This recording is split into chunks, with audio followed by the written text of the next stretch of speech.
যে কোনো কারণে হোক 54 বছর ধরে আমরা শুধু কম্পার্টমেন্টে ভাগ করে বলেছি এই জিনিসগুলোকে আমরা আসতে দিব না।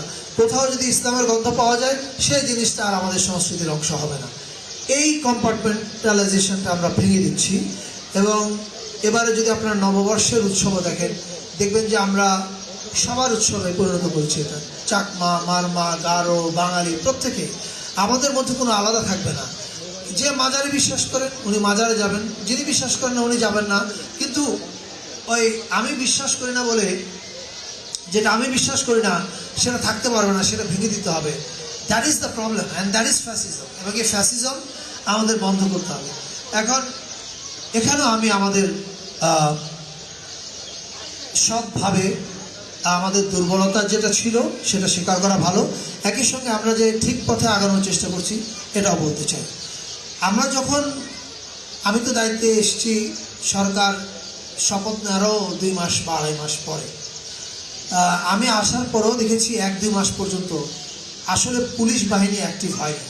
এটা বাস্তবতা, এটা আপনারা সবাই জানেন। পুলিশ ফাংশন করছিল না, ব্যুরোক্রেসি ফাংশন করছিল না। এরকম একটা ডিসফাংশনাল অবস্থায় আমরা অনেক জায়গাতেই তড়িৎ গতিতে ব্যবস্থা নিতে পারিনি। মাজার যেমন শুরুর দিকে অনেকগুলো মাজারে যে আক্রমণ করা হয়েছিল, যতটা দ্রুততার সাথে আমাদের ব্যবস্থা নেওয়া প্রয়োজন ছিল আমরা সেটা পারিনি।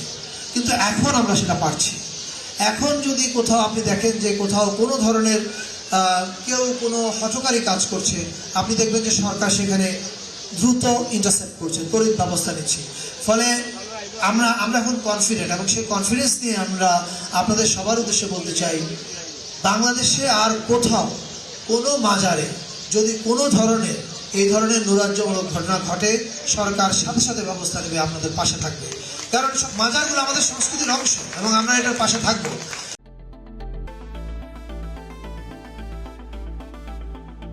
আর দ্বিতীয় আরেকটা কথা বলতে চাই গানের প্রসঙ্গে। আমি শুনে ফরাদ ভাইকে বলছিলাম, রোমেল ভাইকেও বলছিলাম যে আমি এটা বিস্মিত হয়েছি। আমি জানতাম না যে এখানে গান বন্ধ করা হয়েছে। এটা ডেফিনেটলি তুলে নিতে হবে। এবং আজকে রাতে যে এখানে গান হবে এর মধ্য দিয়ে এটা উঠে গেল আপনারা ধরে নেন।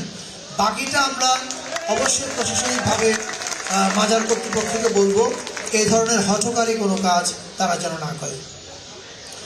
আমাদের দেশে বাংলাদেশের সবচেয়ে বড় সাংস্কৃতিক সম্পদ আসলে তার গান।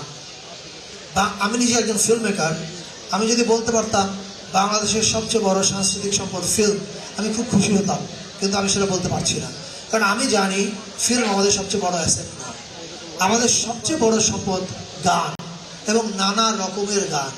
লালনের গান একরকম, শাহ আব্দুল করিমের গান আরেক রকম, উকিল মুন্সির গান আরেক রকম, এবং অনেক অজানা হাজার হাজার মানুষ আছে কোনোদিন কোথাও গান রেকর্ডিংও করেনি।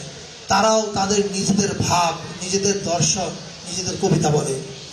আমরা তাদেরকে নিয়ে কাজ করতে চাই, আমাদের মন্ত্রণালয় তাদেরকে নিয়ে কাজ করবে। সেখানে এই বিভিন্ন মাজারে যারা গান গায় তারাও অন্তর্ভুক্ত থাকবে।